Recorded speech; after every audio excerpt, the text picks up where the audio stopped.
Curran. I'm going to present today about Angular.js. So all the content I'll be presenting is available here at this URL.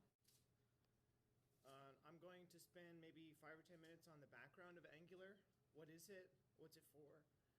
And then go through 50 code examples that introduce various Angular concepts bit by bit. So here's that URL. So what is Angular.js? So if you go to the home page of Angular, this is what it looks like. It says HTML enhanced for web apps. So Angular is it's kind of a futuristic framework for web application development. It implements now the concepts behind new standards of HTML called web components and model-driven views. So it was created by this guy, Mishko Hevry, in 2009. And there's a huge community of users behind it. And it's gaining a lot of traction in industry. So Angular is in a class of frameworks called data binding frameworks. So the whole purpose of data binding frameworks is to help with creating single page applications. I mean, they're more of general purpose, but this is the main use for them, is creating single page apps. So a single page application, I think this links to the Wikipedia page. I'd recommend reading about what it is. It's using Ajax to fetch data without reloading the page. And it's like a thick client where it's a single HTML page that loads, and then as you navigate through the page, only the part of the URL after the hash changes.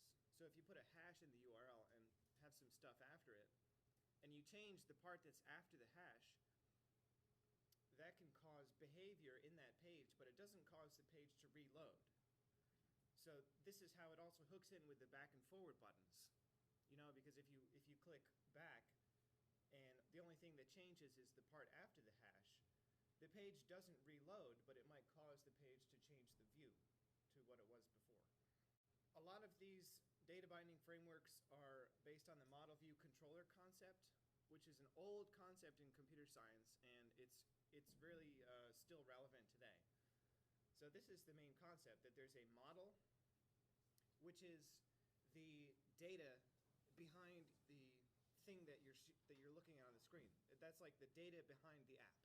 But it's only the data. It's no behaviors, and it's no presentation logic or layout.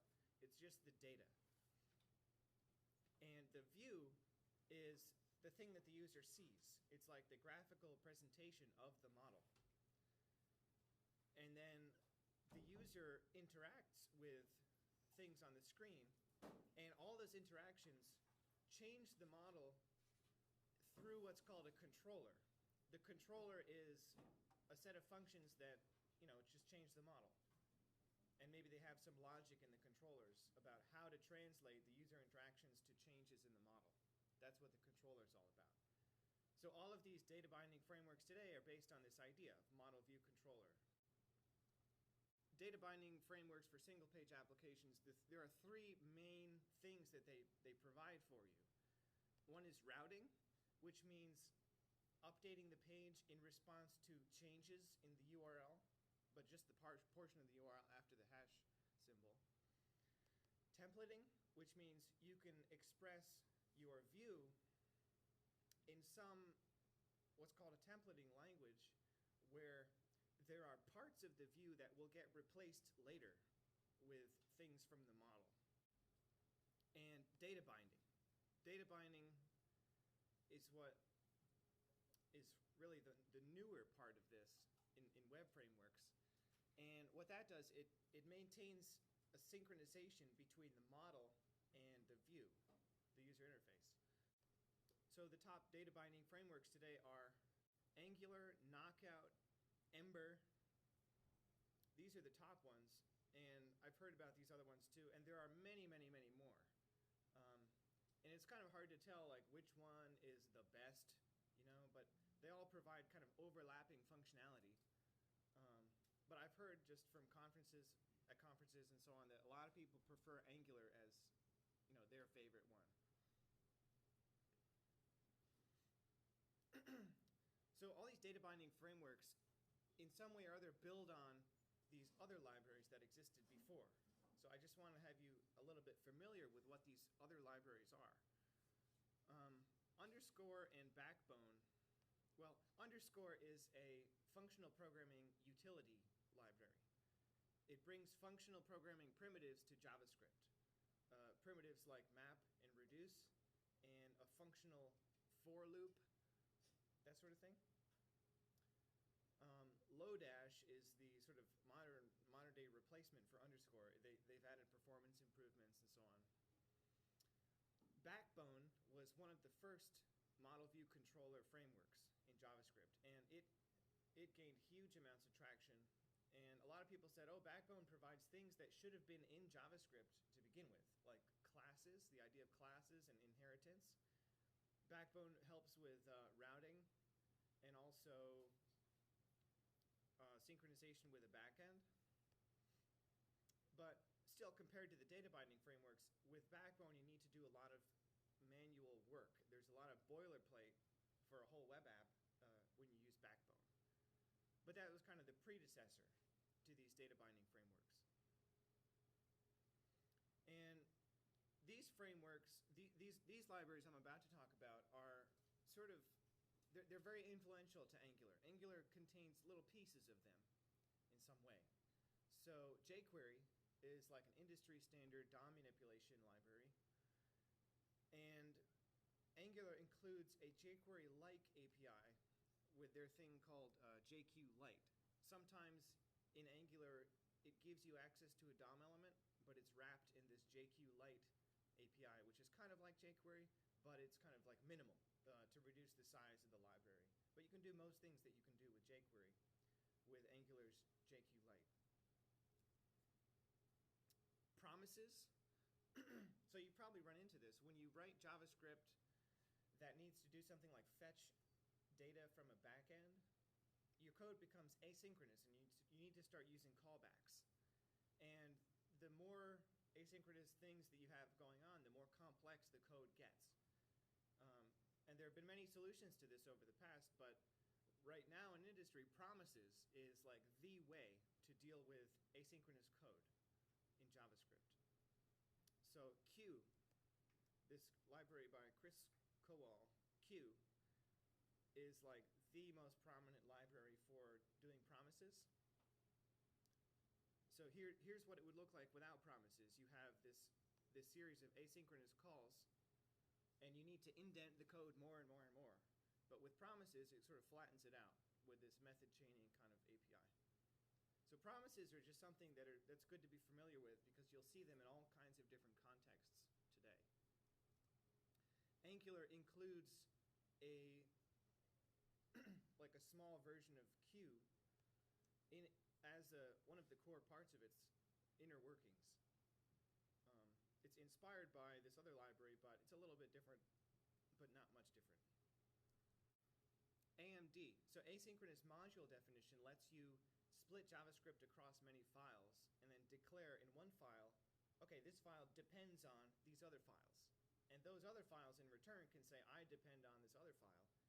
And this library called Require.js will deal with loading them all in the proper order and then evaluating them only when their dependencies have also been evaluated. So this AMD interface has inspired, in a way, Angular's dependency injection mechanism, which we'll see more of. So it follows a similar pattern. In Angular, you can say, this thing depends on this other thing, and then Angular's internal implementation will deal with loading things in the proper order. And lastly, Handlebars. Handlebars is a templating engine. So this is an example of a template where it's HTML, but in the HTML you have these things that are inside double curly braces, and these get replaced with data values. So these are like variables that you can stick in the code. So Handlebars, what came before Handlebars was Mustache. That was one of the first templating libraries to use this syntax. Handlebars improved it, and Angular templates also use the syntax of Handlebars. Yeah, question? It's called Mustache to curly braces? guess so. Yeah. Mustache. This is their logo. It's a curly brace turned sideways, and it looks like a mustache. So that's what. Any questions so far? So now I'm going to delve into the second part of the presentation, which deals with examples. So I have made 50 examples of Angular code that introduces various functionality of Angular. It's not comprehensive, but it covers a lot. And on the bottom of the page, I included this list of web pages that I've used to learn all this stuff. And so I'd encourage you later on, if you want to learn Angular, go through some of these things. These bird's eye view ones provide a bunch of links to other things and a suggested sequence of what you should do. And these other ones are kind of standalone things. And the talks by the creator of Angular on YouTube are really amazing, really clear. He presents very clearly, and he knows his stuff because he created it. So here we go with the examples. I've made this little example viewer, which is an Angular app too, and hopefully by the end of this you'll be able to understand the code of this example viewer. Example 1. This is just a simple HTML page. There's no Angular at all. So it uses simple HTML language. It declares an input element, which is this text box here. You can enter it in. So I have the example running on the top right, and then if you click this, the example runs full screen in a new tab. And this is available to you too. You can look at these examples on your machine. So it's just a hello world example. So example 2. So let's say that when I type text into this box, I want world to change to that text that I put in the box. It's like a greeter app. So we're going to make steps toward that. So this is a version of that just uses the straight DOM API provided by all browsers. It's not using any libraries. And if I open up the console here, you can see that when I type, it outputs got key up event. So in the code, it says, okay, grab that text input element by its ID, and then add the event listener to it that responds to the key up event. And then when you get that event, just output to the console, got key up event. So this is the straight, vanilla JavaScript DOM API way of doing this. And then the next step is to just get the value, the text value, and print that out to the console. So now if I type, it says what the new text is. New text is blah, blah, blah. And so that API is just the element variable dot value that gets the text out of it. So the next step is I've put a span in next to hello to the right of it that's empty. Grab that also by its ID, and then when the user adds something to that box, it grabs the text and then it sets the inner HTML of this span to be that text. So if I type John, it says hello John. So this is the way to do it with straight JavaScript, no libraries, nothing. So the next example does the same thing using jQuery. So this is just to illustrate how jQuery improved the basic vanilla JavaScript DOM API version. So all the elements are the same, but it just uses the jQuery API. So here's jQuery selectors to get that text box. Here's a clean jQuery syntax for adding event callbacks. And then it selects that name div, which is where the name will go, and then it calls the .html function, which replaces the inner HTML of that, and then it grabs the value out of the text field. This is just to illustrate what Backbone brought to the table as an improvement to jQuery. So it does the same thing. Hello, Tim. But here's what the code looks like. It's a model, a view, and a controller. The model is just a name. So when I type, then the name property of the model will change. So backbone models, you can think of them as just plain JavaScript objects that map keys to values. But they have this feature where you can listen for changes to properties on the object. And that's the main thing that differentiates a backbone model from a straight JavaScript object. So here's how you listen for changes. Model.on is the backbone API for adding listeners to the model. Change : name. If I were to just add change to model, it would get this event for all changes. So that would work in this case, but I wanted to teach you also, if you use : name, it only listens for changes on the name property of this model. And this is the callback function. And then I'm using jQuery inside of here, setting the content of the name span, which is this over here, to be the value from the model. Now notice how here it's not, it could get, this code could get the name from the text input, but the whole purpose of model view controller is to separate the view from the controller and from the model and have them all totally independent, well not totally, but more loosely coupled than before. And this allows the complexity of the application to scale more easily. So here's the controller part. So it listens for the key up event on the text input, and then when the user enters some text, it just changes the model. See, it doesn't interact with the view. It only interacts with the view indirectly. So this is how the basic model view controller arrangement is with Backbone. So here's our first example that uses Angular. So Angular says, all right, it's going to be as simple as possible, and it will assume that the developer wants a model. So you don't need to write any code to create the model. There's a model there by default in Angular. So the things that have changed are this ng-app has been added to the HTML tag. So this is an Angular directive. Angular directives are probably the most powerful concept in Angular. They pretty much expand the vocabulary of HTML. Teaches HTML new tricks. And you can create your own directives, but for a while we'll just work with the directives that have been provided so you can see what they're capable of. So ng-app says to Angular, okay, this page is an Angular app.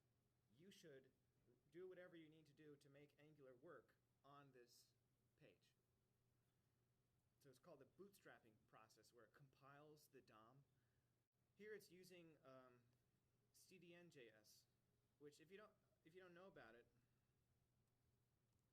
CDN.js is a CDN for like all popular JavaScript libraries. CDN stands for Content Distribution Network. It means that you can just include this URL in the source attribute of the script tag, and it will load from this hosted version of Angular. You could also just say source equals Angular.js, but then you'd have to have it in that directory. So it's loading Angular, and then here in the body, it's using the ng-model directive on the input element. So what this does, it tells Angular that this input, the content of this input field, should be bound to the name property on the Angular model, which is, I think, called the root scope of Angular. But it's like a backbone model where you can listen for changes, and you can change it, and then those changes will propagate. So this directive right here, it sets up Angular to be listening for changes here, and then setting the new text to be the name property on the Angular model. And then these handlebars, this handlebar syntax tells Angular, use the value from name on the model to update this template. And Angular auto-magically updates the template when name changes. So this is called data binding. The data, being name, is bound to the input, which is the user interface element, and also the template. So here when I type Jim, it updates there. Question? Yeah, so you don't have to do any definition. Yeah, the question is you don't need to declare the properties of the model beforehand. You can just start using them. And that's right. That's right. In Angular, they tried to minimize the boilerplate. And so they saw that, I guess, as an opportunity to just automatically detect it and make the changes like that. Yeah, so you don't need to declare name beforehand. It will make it if it's not there. So in the next example, I just made multiple input fields and bound them to the same model. So you can see if I type Jim here, it updates in all three of them. So this is like multi-way data binding. And if you can imagine doing this with jQuery directly would be a real pain because you'd have to think about all pairs of this. Doing it with Backbone would be better because you could separate it to the model. But Angular, it's just very clean like this. So here's an example with two properties on the model, first name and last name. So like Joe Schmo. So this just demonstrates you can have multiple properties on the model, and the template will update when either one of them changes. So Angular internally deals with the logic of when do I change this? So here we're introducing the concept of an Angular controller. So far it's all been in the HTML, but you can access the Angular model in JavaScript through controllers. So here we have a global function declared called nameCTRL. This CTRL thing is just an Angular convention. It could be named anything, but this is the Angular convention. Name your controllers with CTRL at the end. And Angular gives you this object called $scope. So this scope object is the model of Angular. They call it scope. It's just a plain JavaScript object in terms of the way you manipulate it. You don't need to call, like Backbone, scope.set or scope.get. And this is one thing that differentiates Angular from other data binding frameworks. Most of the other data binding frameworks use some kind of thing like a Backbone model where you need to call a function to set or get values, but Angular had this decision to just make it simple and use a plain JavaScript object with properties. So the way Angular knows which function you use as a controller is in the body tag, I've added this directive ng-controller nameCTRL. So this tells Angular, use this function as the controller for this portion of the HTML page. And different portions of the page could have different controllers. You don't have to put it on the body. You could put it on some inside element like a div. So everything else is the same as it was before, but now it's bound to this controller. So you see this controller initialized the data to John Smith, and when you load it, it says John Smith. But still, if I change it, it updates. So this is the basic concept of an Angular controller. This example just uses a global function as the controller, and Angular looks for that if there's nothing else. But this pollutes the global namespace, which is not good for complex apps as things get more and more complex. So this is how you can do it, the Angular way and not pollute the global namespace. You call angular.module name app. So notice here, there's an ng app equals name app. So this tells Angular, for this app, use the module called name app. And you could have multiple ng apps on a page also. The ng app doesn't have to be on the root element. It could be on a sub-element. So you could have multiple apps running on the same page that have totally independent scopes and everything. We declare the Angular module, the first argument is the name, and the second argument is the list of dependencies. So right now it doesn't have any dependencies. And we'll see how the dependencies work a little later. To define a controller within this module, you call nameApp.controller. So instead of declaring a global function, you use this API. So the first argument is the name of the controller, and the second argument is the function that implements it, which hasn't changed from last time. So still everything, it does the same thing, but now we're not polluting the global namespace as much. I mean, we're adding this name app, but this could be wrapped in an immediately invoked function, so then you wouldn't pollute the global namespace.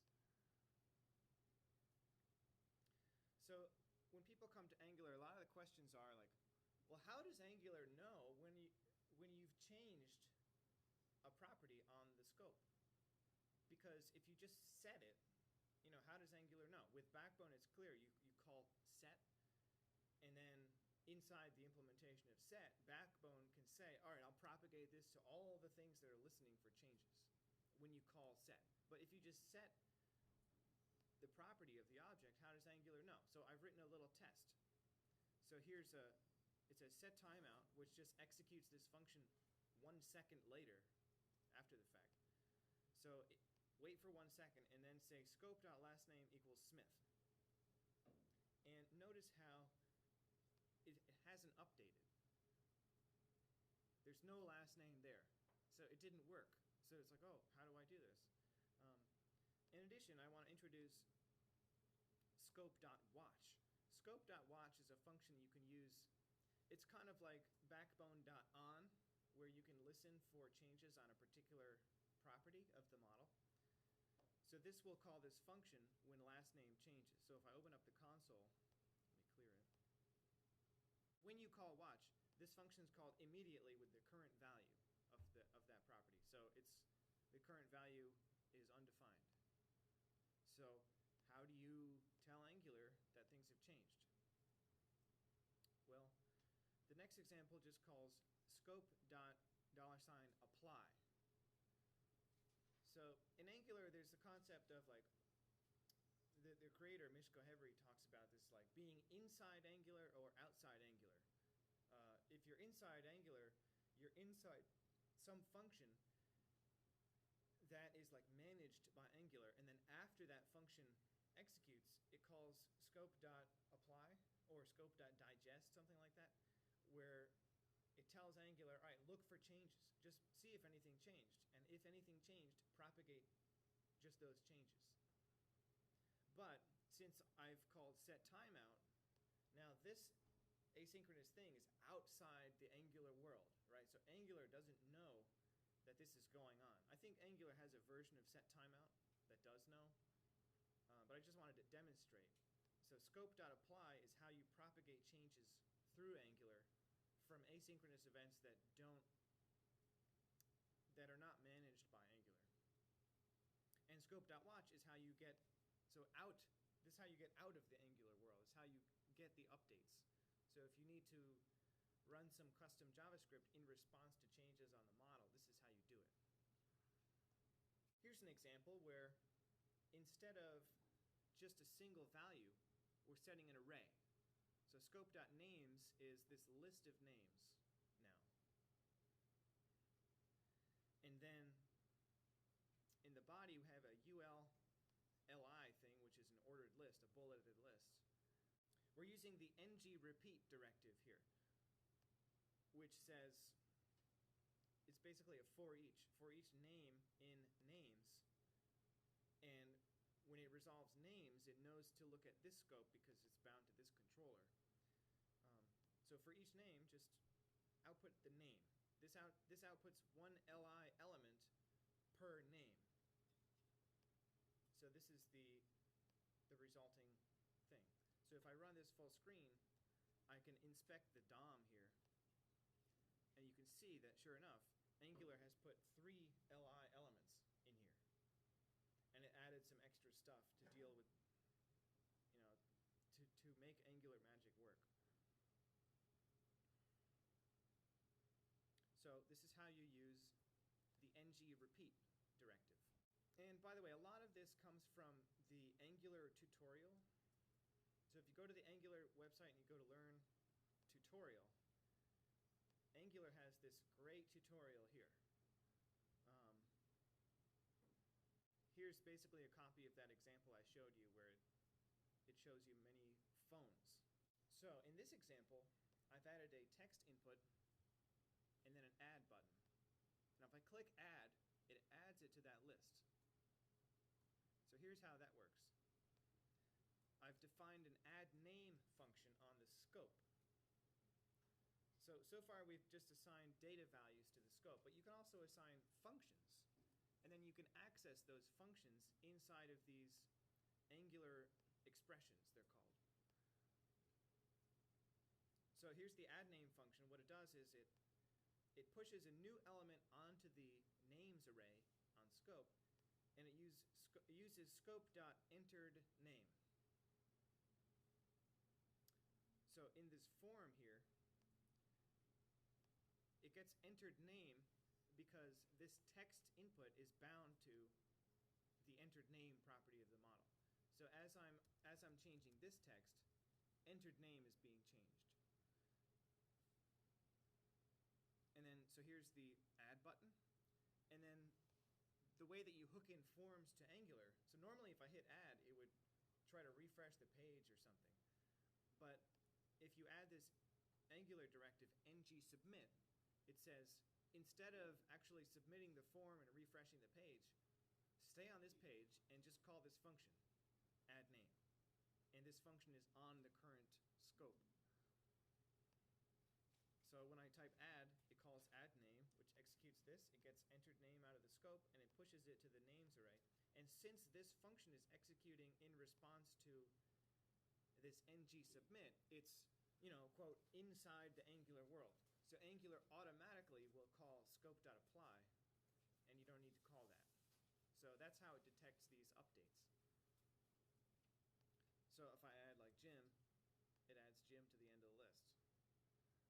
And Harry also. So notice one thing in this example. I type Jim, I hit enter, add, but Jim is still there in the text box. But in terms of the user interface, like I want to remove that after I enter it because it's been entered, it's not going to be entered again. So it's frustrating if I'm using this. Like I type John, hit enter, John is still there. So how do you think I can get rid of that text in the input field? Yeah, so I could change the model. So the thing that's responsible for this is entered name, right? This text input is bound to entered name. So yeah, that's a perfect idea. Right here, I could just say scope.enteredName equals an empty string. So that's what the next example does. It says scope.enteredName equals empty string. So now if I type Jim and hit enter, now that gets cleared. So you can see this is the beauty of data binding. It simplifies a lot of different things when you're developing a web application. I want something to change, okay, just change the model, and the data binding will take care of updating the view in response to the model. Let's say we want to be able to remove things from this list also. If I click remove, it will remove that guy. So how does this work? Well, here's a function added to the scope called remove name. You give it the name, and this is just some JavaScript that deals with arrays. It gets the index of that name in the array. So if name is curly, it'll return 1 because the indices are 0, 1, 2. So I would be 1, and then it calls splice, which is just a JavaScript array function that will remove the element at that index. So it removes one element starting at index I, and it changes that value. So this function just removes it from the array on the model. And how can we integrate that into the user interface? So in this ng repeat,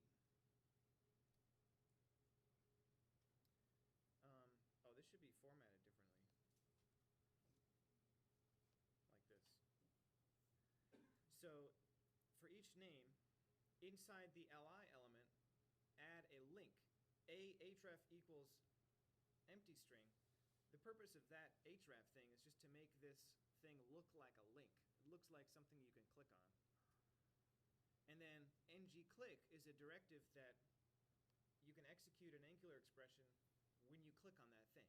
So when I click on the remove link here to the right, it just calls remove name, name. And name is in the scope now. See, this is a nested scope within ngRepeat. So name is now bound to that particular name, like on that entry. So if I click remove, it removes just that person. So now I can add and remove people from this list. And by the way, I want to take a little aside and talk about Angular expressions. So in Angular, Angular expressions pop up all over the place. Inside an ngRepeat, this is an Angular expression. And inside this ngClick, this is also an Angular expression. And in the templates also, this is an Angular expression. So if I had an object, say person, I could say person.name. And there's a lot of other syntax that does cool things inside of Angular expressions. And I just wanted to point out that it's a JavaScript-like thing, but it's actually an Angular language that hooks in with the Angular concept of scope and stuff like that. So this Angular expression documentation is really nice, really clear. Just wanted to let you know. So in these examples, I have links. So you see also ng controller. The Angular documentation is really, really good. This is what it looks like. It's beautiful. And for each version, they have a separate version of the documentation. So in this ng controller, they have examples too in each of these docs. So this is, for example, where I got the idea. This is the original example I used to learn how to remove things. So here you can click clear and X removes it from the list. This is a more complicated example, but just wanted to let you know that's where it came from. So here I've changed things just slightly to be a separate kind of thing. This is a listing of countries in the world. So it says scope.countries equals this array of basically JSON data that says the name of the country, China, population, some number, for the 3 largest countries on Earth, China, India, and the United States. So this is an example of using objects instead of strings in this array that you use with ngRepeat. So here, ngRepeat says, for each country in countries, country.name. So the reason I can use dot is because it's an Angular expression. And dot will give me that sub-property inside the object. So this is the outer object, country, and then name will give me, say, China. And then a dash, population is country.population. So this is what renders in the output. So this is an example of using objects in arrays with ngRepeat. So here I'm just changing the ULLI thing to be a table. So here's how you can use ngRepeat to make a table. So here's an HTML table. TR/TH is the header. So it says country, population. That's from this code here, which is the heading. And I'm repeating on the TR element and making TDs for each column of each row. So this element will make this thing in the table, and this element will make this thing in the table. Here the JSON data is right in the code. It's right there. But often the data resides on a server, and you want to fetch it from a server or even query a database. And based on your query, the data returned will be different. So here's how you can fetch JSON data using HTTP. So in my controller, if function scope, comma, $HTTP. So this is Angular's dependency injection mechanism at work. So notice how the only thing that changed is the function signature. It now has $HTTP, and magically Angular gives you the HTTP module. So here are the docs on HTTP. It's really nice. It's like it's a wrapper for XML HTTP request, which fetches data from remote resources. This is the basis of AJAX. You can call .success or .error. So Angular provides this for you. So Angular inspects the signature of the function, looks for these things. So because you put it scope, $scope, using this Angular convention of $something, Angular will inject that resource for you. So it's injected the HTTP module, and it's http.get countries.json. And countries.json is listed here. It's just a file, a text file that has the JSON data in it. But it has a lot more data than we had before. So give it the path, call it .success. This is kind of the promises way of doing things. And give it a callback function where you get the data. So this data variable will be the JSON data. This HTTP module automatically parses JSON data into an object.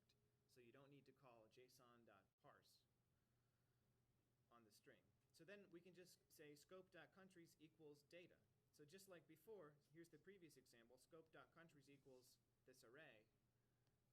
Now scope.countries equals the data from the file. And so check out the table now. It's huge. It's got all these entries for all the countries of the world and their populations. So Angular has various ways to express your dependencies with their dependency injection mechanism. One way is, like we said, like we had before, just put it in the function signature. But in production apps, people usually do what's called minification, where you run the JavaScript through a minifier and it changes all the variable names. So then this won't work anymore. Angular won't be able to tell what the names are because they've been changed by the minifier. So to get around that, there's this alternative syntax for declaring your dependencies. So when I call country_app.controller, instead of the second argument being a function, now the second argument is an array. And the first few things in the array are strings that say what modules are dependent upon. And then the last thing in the array is a function.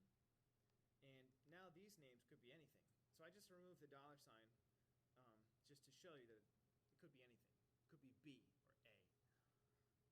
All the other code is the same.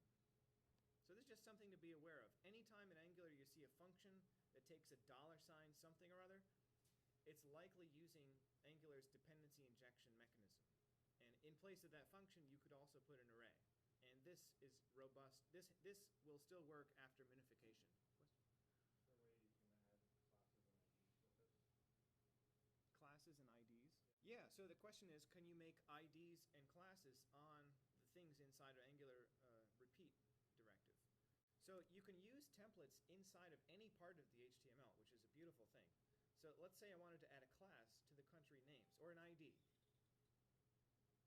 So I'm going to say ID equals, quote,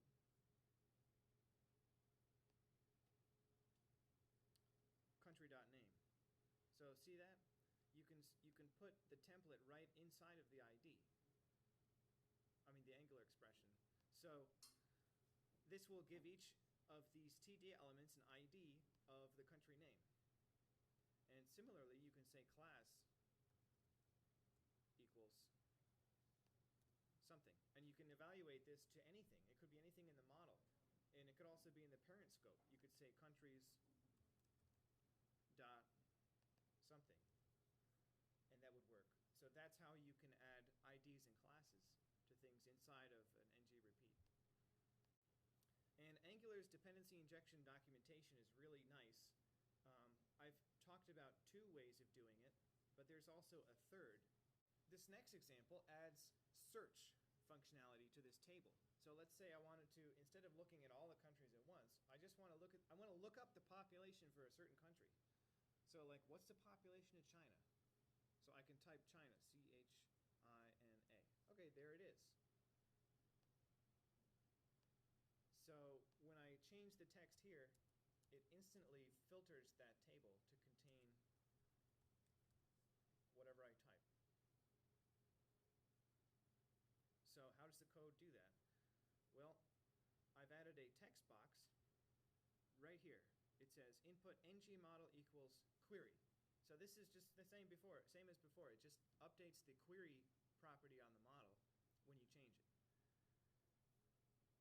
And the only thing that's changed is ng repeat, country in countries, pipe, the pipe character, filter, colon, query. So for Angular filters, filter, colon, array, expression, comparator, and so on, and has some examples. It takes a string and it filters down the content based on this like fuzzy string matching thing, where if any part of the string matches that thing, it will include it. So for each country, it checks both fields actually. And this is all you need to do to implement this functionality. It's pretty amazing.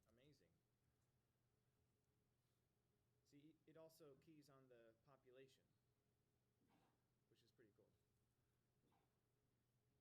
So this is an example that uses Angular filters. Here's an example where the result is sorted by population. So if I want to see all the country names that have United in them, sorted by population, here it is. So now it's sorted by increasing population. And the way that's done is the only change I made from last time is I added this little piece, pipe order by population. So this is a really nice syntax for sorting within an ng repeat element. So, but let's say I wanted to invert the order here. I wanted to sort it by decreasing population. So here's this next example. It's sorting in decreasing order. And all you need to do to change that is add a minus sign before the property name there. Does the order matter in the pipes? Does the order matter with the pipes? Yeah, I think it does. If they're in order by responsibility. I think it does. Like if I were to, for example, swap these, I think, I'm not 100% sure, but I think for each country it will get that array and then it will sort that whole array. It'll do that computation to sort the whole array, and then after the sorting, it will do the filtering. So the other way is actually more efficient. First, filter the array down, and then sort only on the filtered result.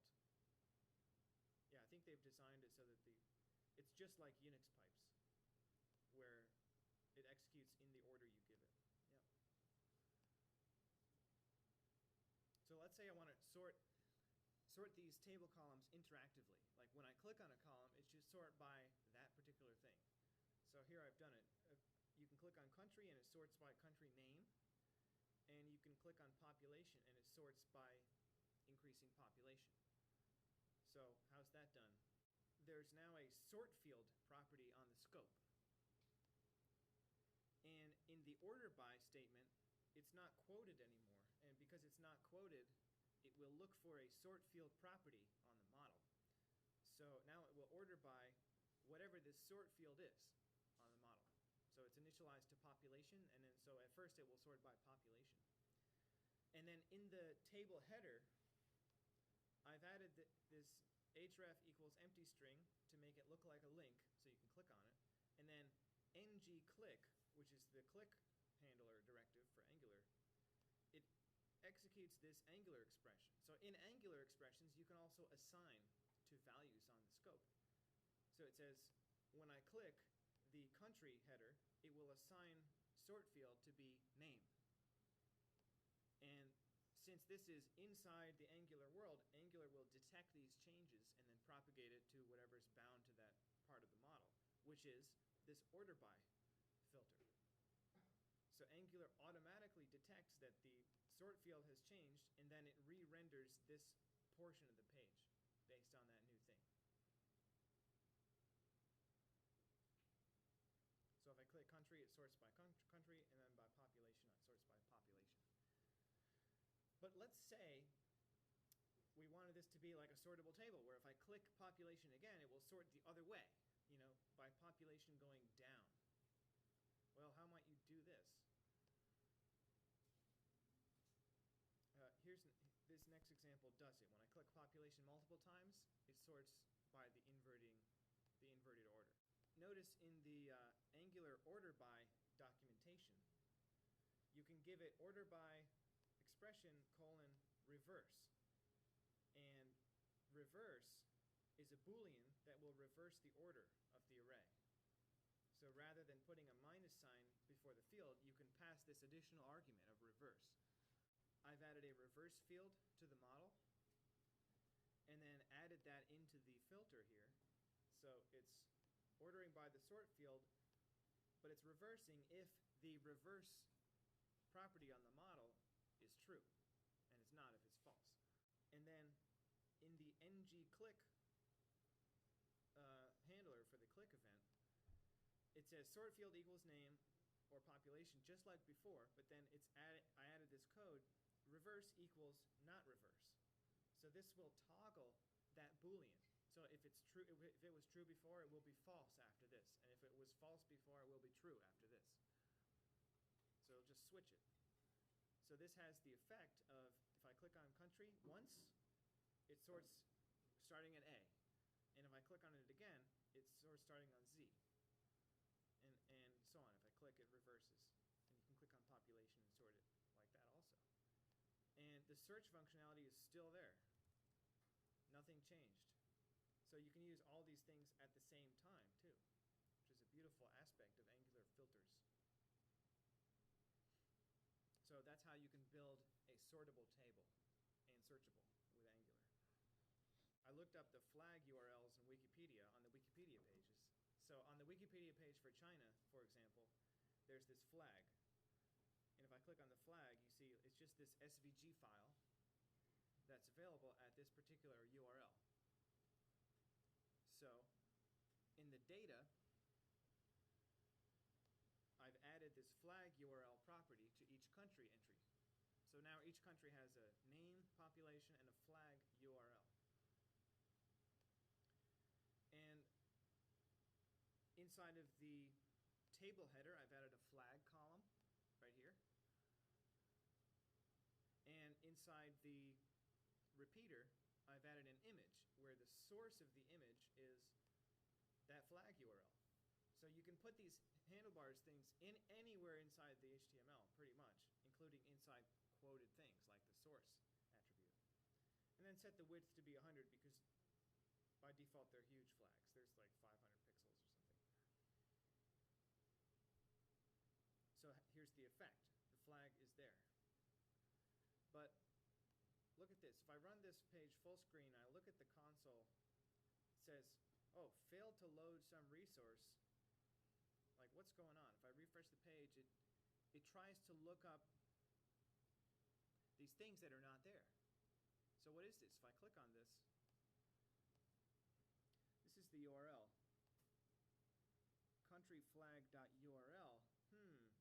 So what's happening is, when I first load the page, before the JSON data has loaded, it evaluates this source image attribute as the template, which is terrible. So it's trying to fetch the template, country.flag in the beginning.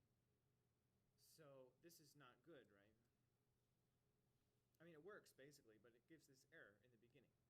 So the way you can avoid that is you can use the ng-source directive. And what that does is a particular directive that only sets the source after the model has been loaded, after the template evaluates. So if I run this example full screen, you can can see, okay, now there's no network errors. It's not trying to do that anymore. So that's how you use ng-source for dynamic source attributes of elements. And it could be anything. It doesn't have to be an image. ng-source could be on anything that has a source attribute, like an iframe, something like that. So now I've added a capital. In the data, each country has a capital now, and it's very straightforward to make this change. Just add the country.capital to the template. And here's also GDP, gross domestic product, has been added. So the header links to the Wikipedia page for GDP in case you don't know what it is. So I'm just demonstrating you can add multiple properties very easily. Once you get the basic template set up, it's easy to add more data to it. Let's say we wanted to format this as currency, because I think it's in US dollars. So what if you wanted to add like commas and the dollar sign and stuff like that? Well, here's a version that does it. And the way it works is country.gdp, which is just from the data, it's a number, pipe currency. So here, the Angular filters are being used inside of the template. So this just reiterates, this is an Angular expression. The repeater, this is an Angular expression. And you can put filters in any Angular expression. And currency is a built-in one. Here's the Angular docs on the built-in currency filter. Here's how you use it. And by the way, if you click here, these are all the built-in filters in Angular. There are lots of them. Uppercase, date, format a number as text. So if it formats a big number with commas, for example, like this.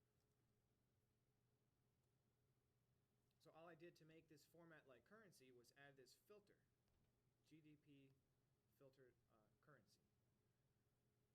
And so let's say I wanted to add commas to the population entries. Here it is, it works. It's just country.population filter, using the number filter, which adds the commas. So this is a demonstration of how powerful these Angular filters can be. There's a fundamental part of single page apps, which is routing. Routing will respond to the URL and change the content of the page based on the URL. So in preparation for routing, let's simplify the page. So this code is simplified. It's just like one of the previous examples. It loads JSON, makes a list. That's all. So now let's get started with routing in Angular. To get routing set up, you need to make a lot of changes. This loads the Angular route. So in our app module, we declare as a dependency ng-route. So the ng-route module was defined in this script. And here we're just declaring our app depends on that thing. So this is an instance of Angular's dependency injection at work. So here is the API for routing in Angular. Country-app.config, which initializes the module. This gets called once. Function route provider. Again, this is using dependency injection by inference. It infers it based on the arguments of the function. So route provider, you can see the route provider documentation is really nice. It says, how can you use this API? You say when, give it a path and a route, and it's nice documentation. So when slash. So this means when the URL ends in hash slash. So keep in mind, all of this is after the hash symbol, because the page never refreshes. So at the root of it, it uses this template and this controller. So the templates are just strings here. It's the same template I had before. It's an ul.li with an ng repeat. It's just a list with all the country names. And it uses country list controller, which is defined here. It's the same thing as before. It just gets the JSON data and sets it on the scope. And here's a new thing. When it's hash slash, and then some string. The colon here says that this is like a variable in the path, and this variable will be evaluated based on whatever string it is. So if I type hash slash Africa, this country name will evaluate to the string Africa. So here's the template. It's just a placeholder template for now.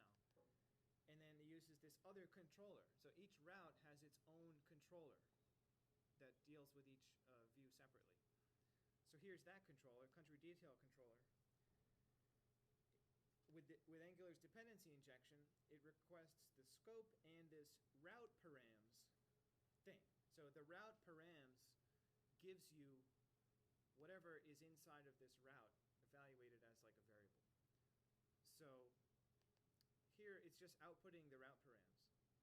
So let's see what this looks like. If I run this in a separate tab, what has output to the console? Nothing, because the route hasn't changed. But if I type in the URL here, /China, and hit enter, the page doesn't refresh.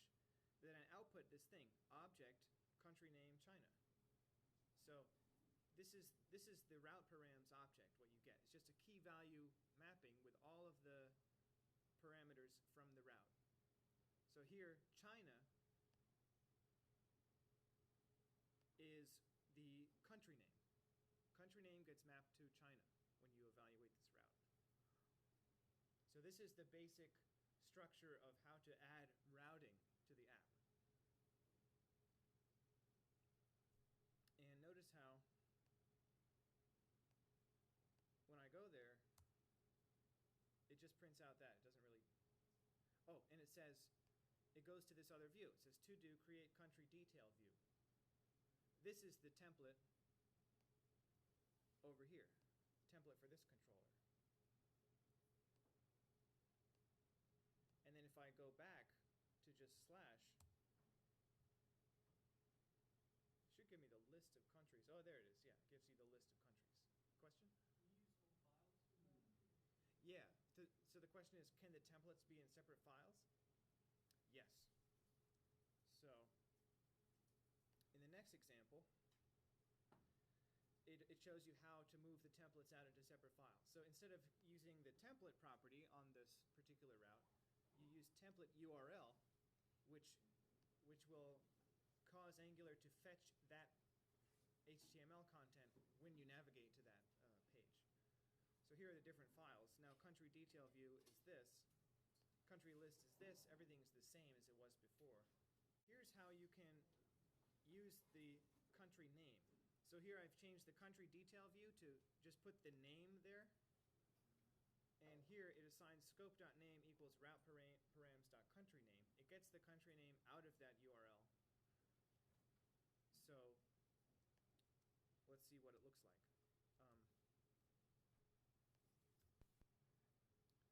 If I navigate to China, hit enter, now it says China right there. This is, I guess, as far as I'm going to get today, but it gives you a sense of Angular. This is the introduction to Angular. Are there any questions? Yeah? Does it work well with other libraries like OpenGL or 3.js? Does Angular work well with other libraries like 3.js or OpenGL? Well, you can definitely use them in conjunction.